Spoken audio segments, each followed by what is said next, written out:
Nicolas Duvalier, vous avez un nom difficile à porter. Assumez-vous d'être l'héritier de la dictature de Papa Doc et de Baby Doc? Bon, je suis le fils de Jean-Claude Duvalier, petit-fils de François Duvalier. Bon, ça, c'est mon hérédité, ça ne changera pas. Mais j'ai aussi ma personnalité. Il ne s'agit pas d'être comme mon grand-père ou comme mon père, mais je pense qu'il y a eu du bon chez les deux. L'histoire bégaye en Haïti. Les vieux démons sont de retour.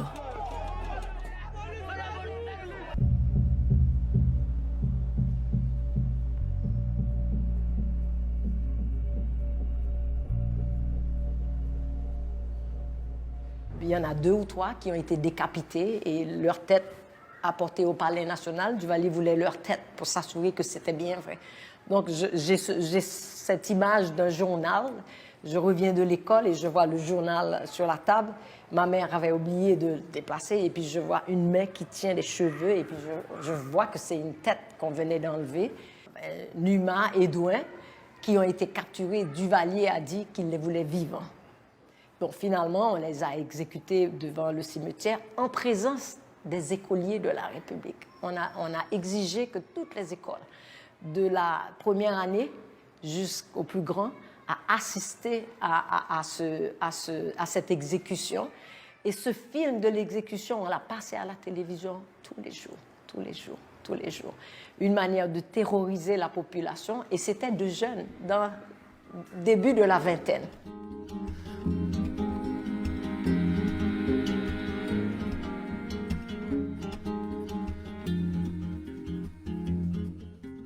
Duvalier a décidé de faire un show. Moi, j'avais combien? 7 ans, 8 ans. Et puis, je vois tout, on filme tout et puis on a fait l'exécution des 2 types. Ceci m'a tellement marqué. Vous savez, quand un enfant est en bas âge, il n'a pas de discernement pour se protéger.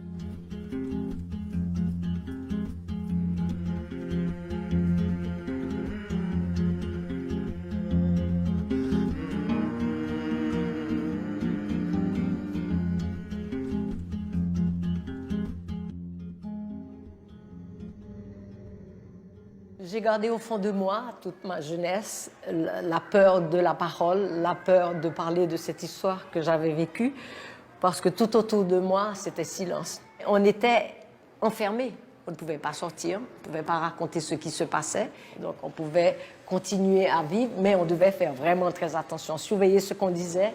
On n'avait pas le droit de se rencontrer, 3 groupes d'amis, 3 amis dans un coin de rue, ça pourrait mettre nos vies en danger. Mais ce que je garde aussi en souvenir, c'est la disparition de beaucoup d'amis de mes frères et sœurs, mes aînés. Moi, j'étais encore assez jeune, mais ma sœur Guylaine, ma sœur Rosemary, etc. Beaucoup de leurs amis ont fait les frais de cette dictature, ont gagné le maquis, ont été assassinés. Et on vivait dans l'angoisse au quotidien, dans cette peur qu'on ne vienne nous arrêter.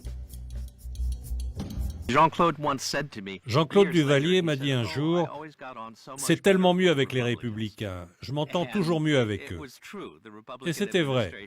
L'administration républicaine s'entendait généralement mieux avec Duvalier. Leur attitude, c'était « Mieux vaut un diable qu'on connaît qu'un diable qu'on ne connaît pas ». Aux États-Unis, Carter n'est pas réélu. Il perd face à Ronald Reagan, un ancien acteur connu pour ses petits rôles de cow-boy. L'annonce des résultats se propage comme une traînée de poudre à Port-au-Prince. Je me rappelle très bien ce soir-là, on a dû rentrer tout de suite. Les macoutes ont envahi la rue et ils se sont mis à tirer en l'air en disant « Les droits de l'homme, c'est fini, les cow-boys sont revenus à la Maison-Blanche ». Avant même la prestation de serment de Ronald Reagan, Duvalier fonce. On dirait qu'il avait soif, qu'il avait faim de nous.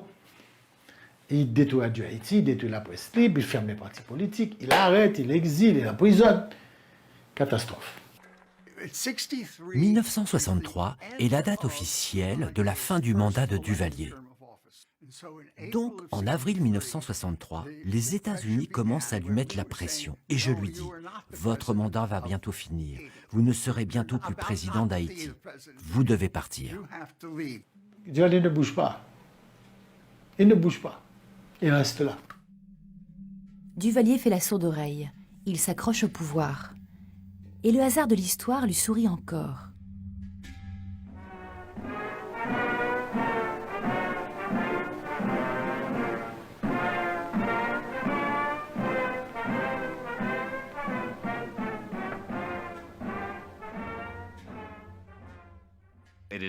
On raconte que quand Kennedy est assassiné à Dallas, en novembre 1963, Duvalier commande du champagne au Palais national.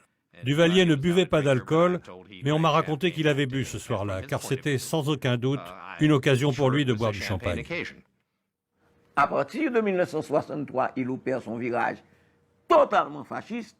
François Duvalier se barricade dans son palais.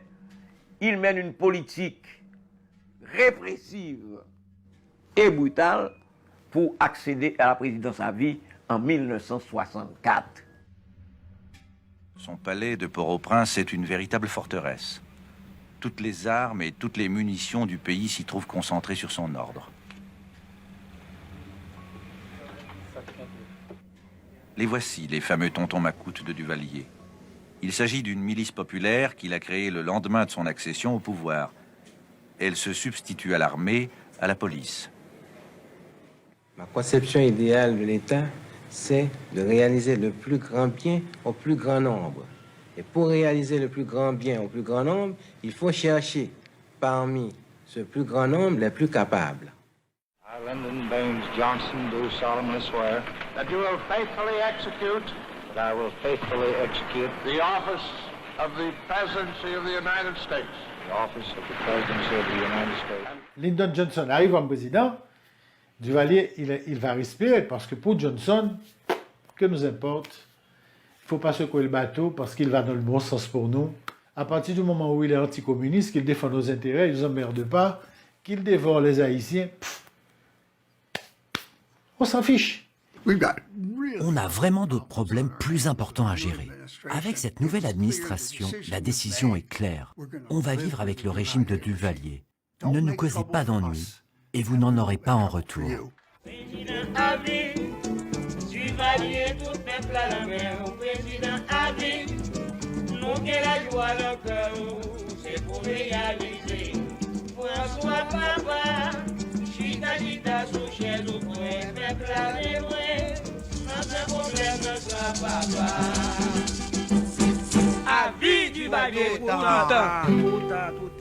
Dès qu'on disait qu'on était communiste, on était mort. Il y avait même une loi votée par le Parlement haïtien et prévoyant la peine de mort contre les communistes.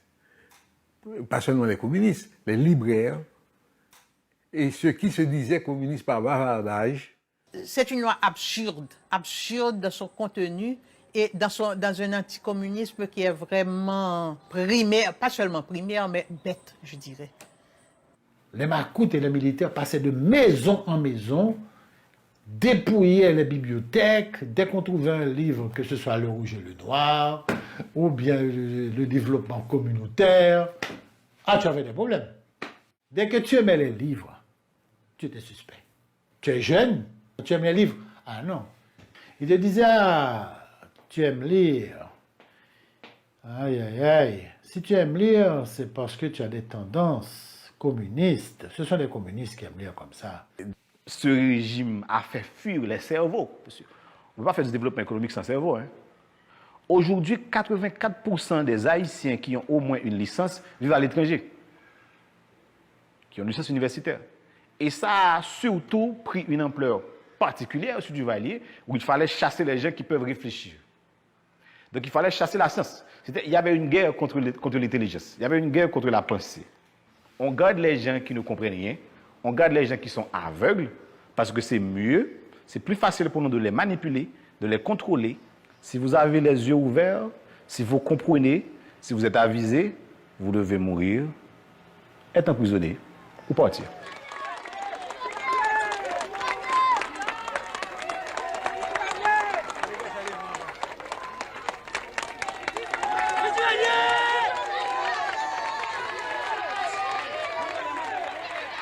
Duvalier a 61 ans.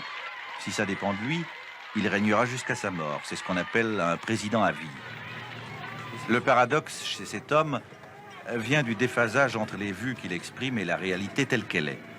Dans ma cellule, pendant les 8 mois que je suis passé là, j'avais comptabilisé 180 personnes qui sont mortes.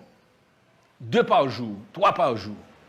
Comme ça, le gouvernement ne pouvait pas dire qu'il maltraitait les gens parce qu'ils mouraient de leur mort naturelle. Il y avait eu des exécutions sommaires, mais ce n'était pas avec des balles. C'était surtout avec des cagoules qui mettaient dans la tête des gens. Ils sortaient dehors et puis ils leur donnaient un coup de bois dans la nuque. Et puis après ça, on allait vous jeter dans un trou plus bas dans le champ de tir. C'est là qu'on mettait les cadavres. Et des fois, pas profondément. Et les chiens, on pouvait entendre des chiens qui se disputaient les cadavres. Et quand on m'a transféré au pénitencier national, je suis passé à côté d'une vitre. J'ai continué. C'est quand je suis arrivé plus loin, je suis retourné me dire, si ça c'est moi. Je ne me suis pas reconnu moi-même personnellement dans la vitre. Parce que mes yeux étaient descendus là et la peau de mes fesses était arrivée jusque derrière mon genou. C'est-à-dire que, tu sais, les photos que tu voyais dans Dachau, dans les questions de juifs qui avaient été... C'est exactement ça. Les duvalieristes se nourrissent du chaos d'aujourd'hui pour cultiver la nostalgie d'hier. Mais quel était le vrai visage de la dictature ? De 1957 à 1986, le nom des Duvalier, plus connus comme Papa Doc et Baby Doc, était synonyme de terreur. Au cœur de la guerre froide, qui divise le monde en 2 camps, l'affrontement Est-Ouest va donner naissance dans les Caraïbes à un régime monstrueux. Histoire et radiographie d'une dictature au service des Américains. En 1970, définitivement, François Duvalier apprend, après consultation de ses médecins français, qu'il n'a plus longtemps à vivre. Et à ce moment-là, il pense sérieusement à sa succession. Beaucoup de gens croient toujours que Jean-Claude Duvalier a été le choix de son père. C'est tout à fait faux. Son choix se porte sur un homme qu'il a servi pendant près de 14 ans comme ministre des Finances, de l'Économie, du Commerce, etc., M. Hervé Boyer. C'est lui que Duvalier avait choisi. Mais les Américains décident autrement. Les Américains disent non.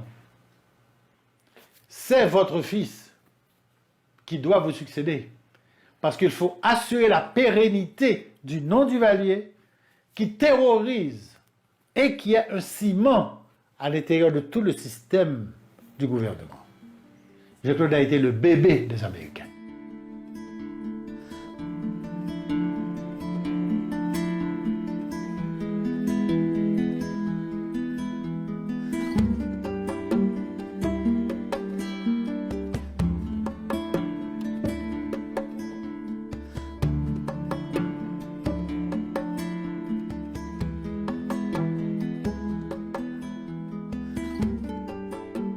La mort de François Duvalier, bon, ça s'est passé, et disons comme une lettre à la poste, parce que le pouvoir était déjà transféré à son fils, Jean-Claude, avec l'assentiment des Américains.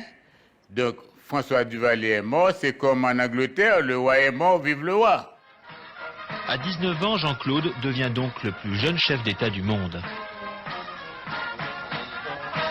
Autour de lui, les lieutenants de son père, la vieille garde, les dinosaures qui veillent aux grains et à leurs intérêts.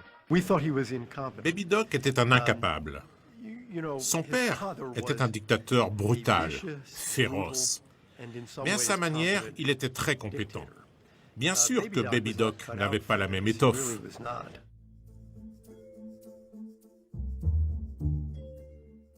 Si je devais comparer le régime de mon grand-père et celui de mon père, bon, les choses étaient quand même très différentes lors de l'accession au pouvoir de mon père en 1971. Le contexte géopolitique lui-même ayant changé, on n'est plus, si vous voulez, dans cette période tumultueuse de la guerre froide, de ce grand moment d'affrontement entre les 2 blocs dans la région. La paix règne. La paix règne sous haute surveillance. Tonton Macoute et militaire bordent le nouveau bébé président.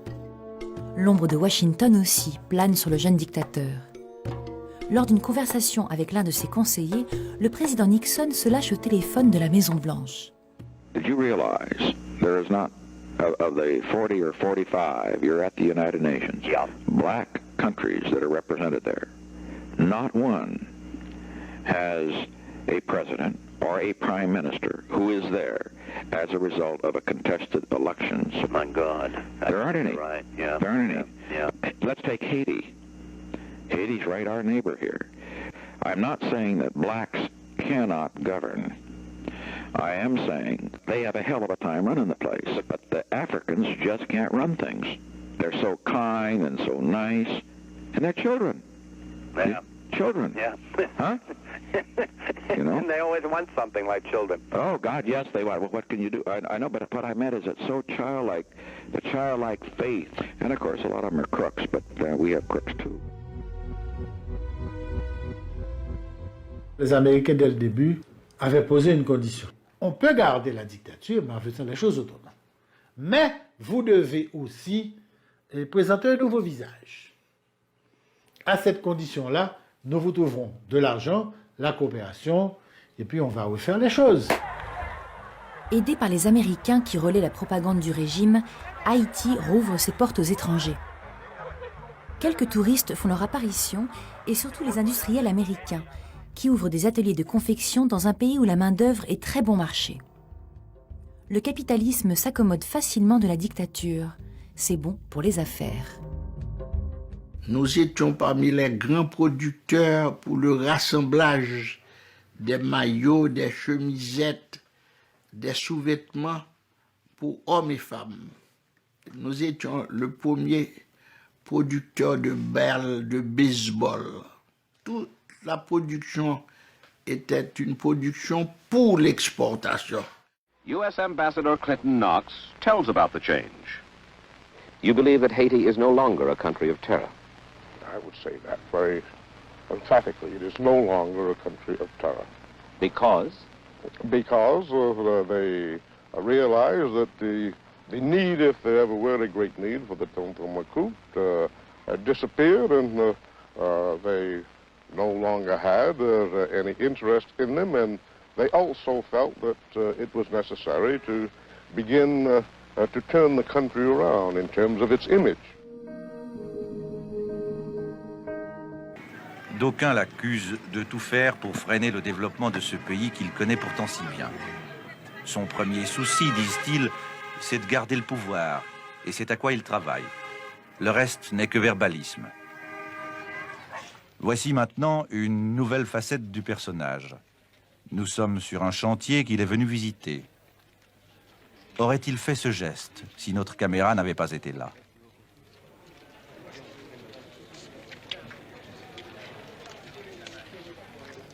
Ce n'est pas la paye qu'il distribue, mais un cadeau royal.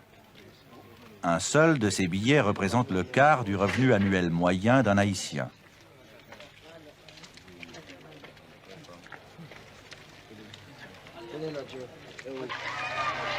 Le reste de la liasse est jeté à la foule.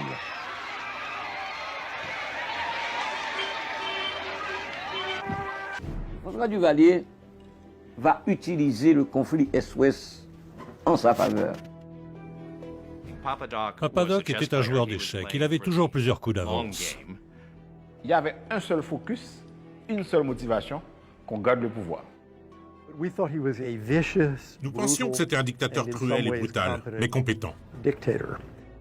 Duvalier était un admirateur d'Hitler et de Mussolini. Les gens avaient peur du gouvernement et peur des tontons Macoute. Une terreur qui lui garantissait l'appropriation totale de l'espace politique. Le problème, c'était la survie, comment survivre. C'est ce qu'on a subi, c'est la dictature de Duvalier, père et fils. Les gens ont résisté et ont dit non, ce que le dictateur ne pouvait pas supporter. Le peuple, c'est moi et je suis le peuple.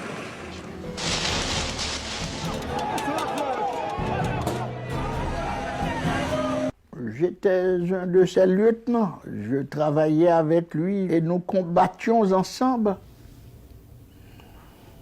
L'homme était d'apparence timide, très mesuré. On avait l'impression qu'il ne pouvait même pas écraser un œuf ou une fourmi. Le docteur François Duvalier, pour moi, était un humaniste.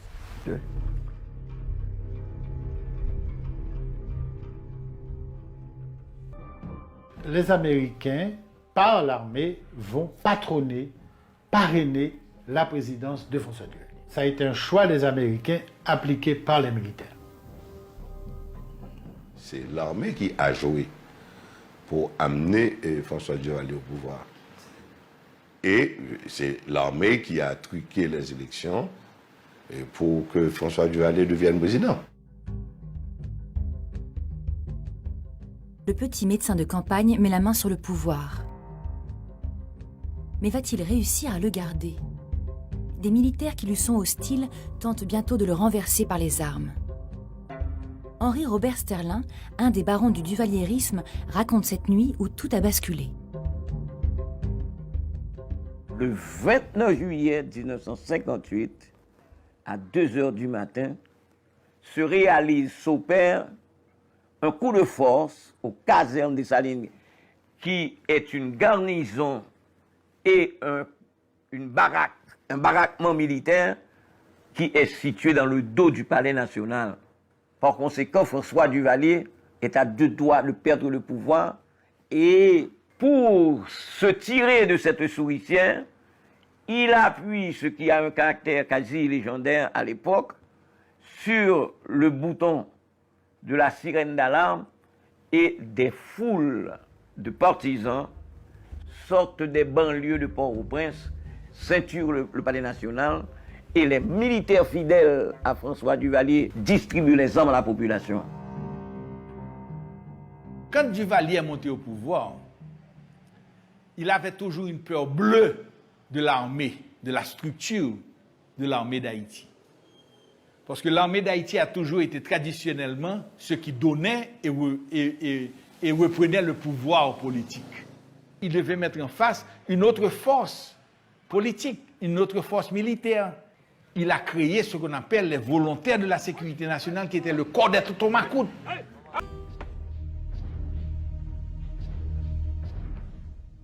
Democracy is a word. It's only a word. What you call democracy in your own country, another country can call that a dictatorship.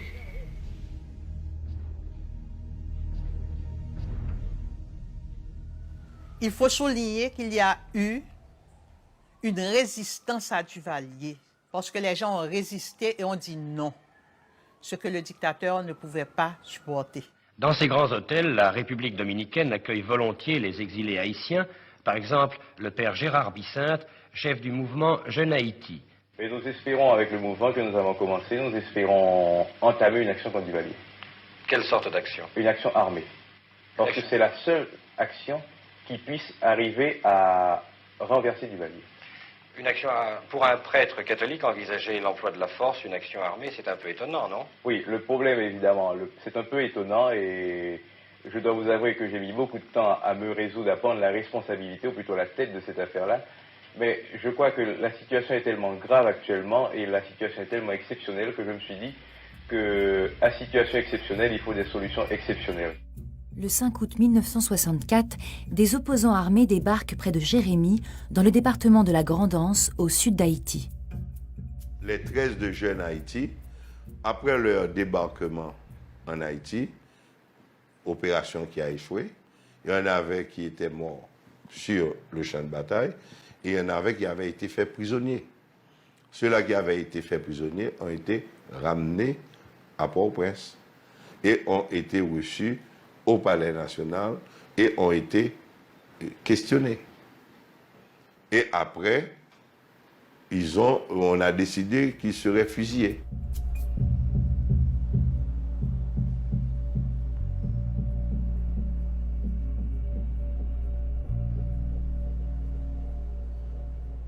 Il y en a 2 ou 3 qui ont été décapités et leurs têtes apportées au Palais national. Duvalier voulait leur tête pour s'assurer que c'était bien vrai. Donc, j'ai cette image d'un journal. Je reviens de l'école et je vois le journal sur la table. Ma mère avait oublié de le déplacer et puis je vois une main qui tient les cheveux et puis je vois que c'est une tête qu'on venait d'enlever. Numa et Douin, qui ont été capturés, Duvalier a dit qu'il les voulait vivants. Donc finalement, on les a exécutés devant le cimetière en présence des écoliers de la République. On a exigé que toutes les écoles, de la première année jusqu'au plus grand, a assisté à cette exécution. Et ce film de l'exécution, on l'a passé à la télévision tous les jours, tous les jours, tous les jours. Une manière de terroriser la population, et c'était de jeunes, dans le début de la vingtaine.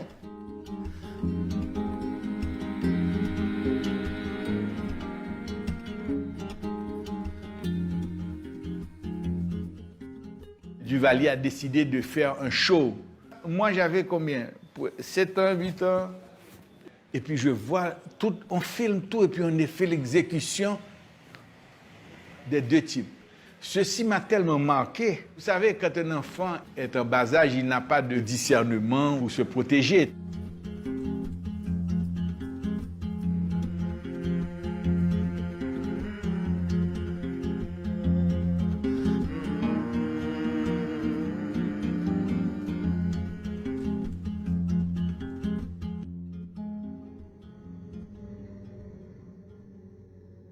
Avez-vous rencontré, Monsieur le Président Avide, des difficultés pour faire admettre vos conceptions?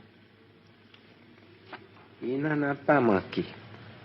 D'abord, dans l'ordre interne, le changement profond a opéré jusque dans la mentalité de certains de mes compatriotes, heureusement peu nombreux. Dès que tu aimais les livres, tu étais suspect. Tu es jeune, tu aimes les livres. Ah non. Il te disait, ah, tu aimes lire. Aïe, aïe, aïe. Si tu aimes lire, c'est parce que tu as des tendances communistes. Ce sont les communistes qui aiment lire comme ça. Dès qu'on disait qu'on était communiste, on était mort. Il y avait même une loi votée par le Parlement haïtien et prévoyant la peine de mort contre les communistes. Pas seulement les communistes, les libraires et ceux qui se disaient communistes par bavardage. C'est une loi absurde, absurde dans son contenu et dans un anticommunisme qui est vraiment primaire, pas seulement primaire, mais bête, je dirais. Les marcoutes et les militaires passaient de maison en maison, dépouillaient les bibliothèques. Dès qu'on trouvait un livre, que ce soit Le Rouge et le Noir, ou bien le développement communautaire, ah, tu avais des problèmes. Ce régime a fait fuir les cerveaux. On ne peut pas faire du développement économique sans cerveau. Hein. Aujourd'hui, 84% des Haïtiens qui ont au moins une licence vivent à l'étranger, qui ont une licence universitaire. Et ça a surtout pris une ampleur particulière sur Duvalier, où il fallait chasser les gens qui peuvent réfléchir. Donc il fallait chasser la science. Il y avait une guerre contre l'intelligence, il y avait une guerre contre la pensée. On garde les gens qui ne comprennent rien, on garde les gens qui sont aveugles, parce que c'est mieux, c'est plus facile pour nous de les manipuler, de les contrôler. Si vous avez les yeux ouverts, si vous comprenez, si vous êtes avisé, vous devez mourir, être emprisonné ou partir.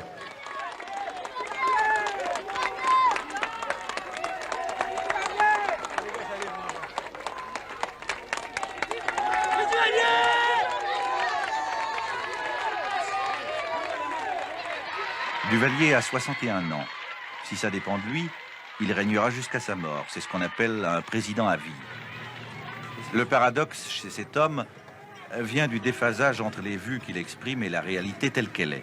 De Duvalier, père, pour moi, était moins dur que la dictature de Jean-Claude Duvalier. Parce que sous la dictature du père, tout le monde savait que c'était un tortionnaire. Tout le monde le savait, c'était connu parce qu'il a fait des massacres au début pour pouvoir s'installer en 1964 comme président à vie, qu'il avait épargné personne. Il n'avait pas épargné la bourgeoisie, il n'avait pas épargné la classe moyenne, il n'avait pas épargné le peuple. Quiconque s'y mettait, il prenait ce qu'il veut, ce qui veut dire qu'il avait acquis cette réputation-là. Tout le monde savait déjà que Duvalier était un tortionnaire et un assassin. Tandis que Jean-Claude Duvalier lui-même, c'est le fils. Il est venu à 19 ans, soi-disant comme une sorte de huluberlu ou bien une sorte de retardé mental, tu vois, très jeune, etc. Et puis tout le monde voulait lui donner le bénéfice du doute. Mais pourtant, il a hérité de la même structure et de répression qui avait été bien rodée pendant 14 ans de Duvalier.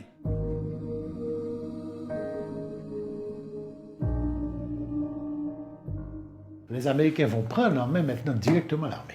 Ils vont ouvrir l'académie militaire, ils vont envoyer les jeunes officiers s'entraîner aux États-Unis, se former, ils vont créer le corps des léopards. Maintenant, ils contrôlent. Ils sont en contrôle. Il y avait des échanges en permanence entre l'armée américaine et l'armée haïtienne. De nombreux officiers partaient étudier à Fort Benning.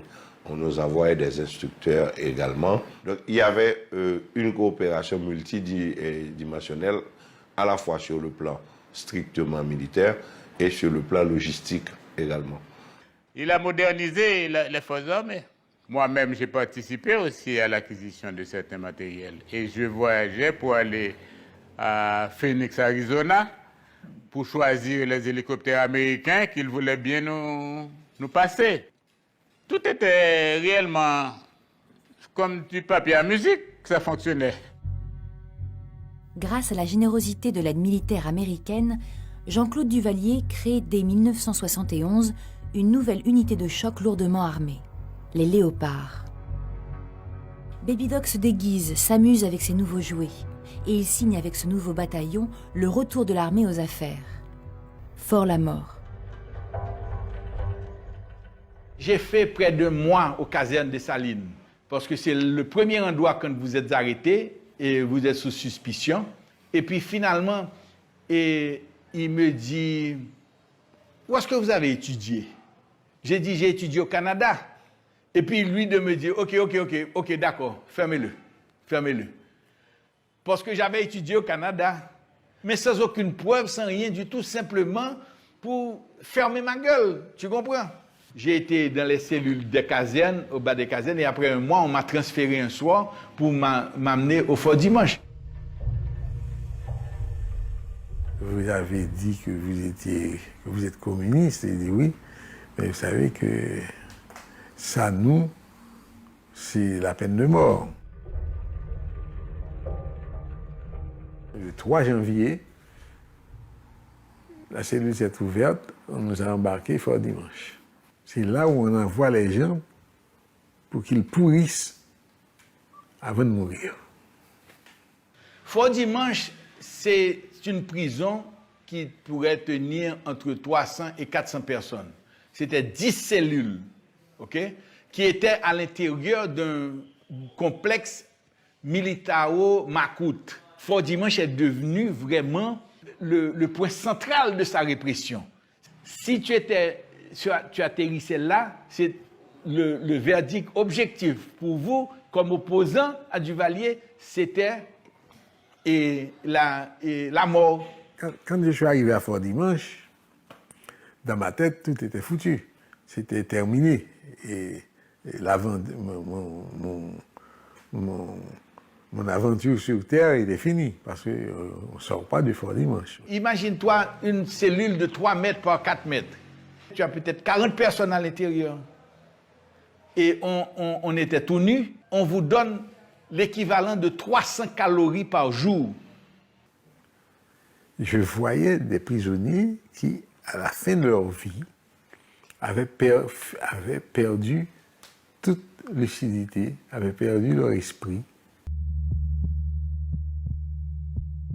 Les militaires ont commis une erreur grave. Ils ont tué 3 jeunes. Mackenson Michel, Daniel Israël et un autre petit, là, 3. Des enfants qui étaient assis chez eux parce qu'il y avait un mouvement politique d'opposition dans la zone de Gonaïves et puis ils ont été les 3 assassinés. 3 jeunes. Et puis maintenant, c'est comme ça que le pays a été réellement bouleversé. Il y a eu cette affaire d'assassinat des 3 jeunes au lycée de Gonaïves et ça a donné lieu à une effervescence à travers tout le pays. Donc les Américains ont trouvé que c'était la goutte d'eau de trop. Et je dois dire que cette affaire était encore une manipulation étrangère. Ouais. J'ai eu à instruire, à assurer la défense d'un des officiers qui était au Gonaïves. Et c'est en démontrant devant le tribunal que le crime n'a pas été commis par des Haïtiens. Mais vous savez, dans un moment d'effervescence, il faut un changement, on provoque un événement, et l'événement devient l'événement majeur qui va être le tournant, le point de décision. La mort des enfants n'avait absolument rien à voir avec les troupes haïtiennes qui étaient sur le terrain.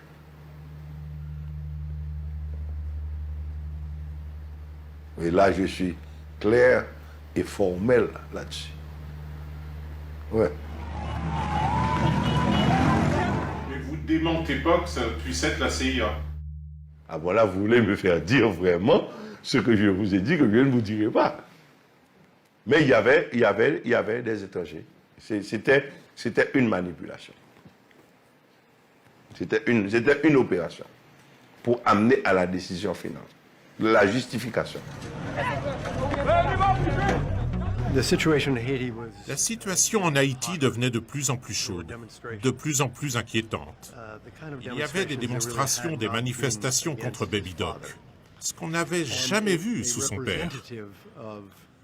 Donc, un jour, un représentant de Baby Doc vient me voir et il me demande « Qu'est-ce que vous, les Américains, vous voulez ?» Alors je lui ai répondu « On veut qu'il parte. » C'est ainsi que nous avons été reçus au State Department, ici, à Washington, pour solliciter que l'on mette un avion à la disposition de Jean-Claude Duvalier. Le jour convenu, nous avons envoyé un avion militaire. Nous avions discuté en amont avec la France et on leur avait dit « Écoutez, il faut bien qu'il aille quelque part. Donc, on va vous l'amener en France, d'accord? On le dépose chez vous.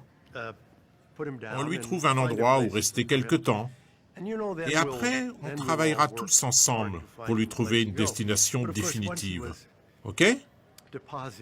Mais bien sûr, une fois qu'on l'a déposé sans accroc en France, c'est devenu un problème français.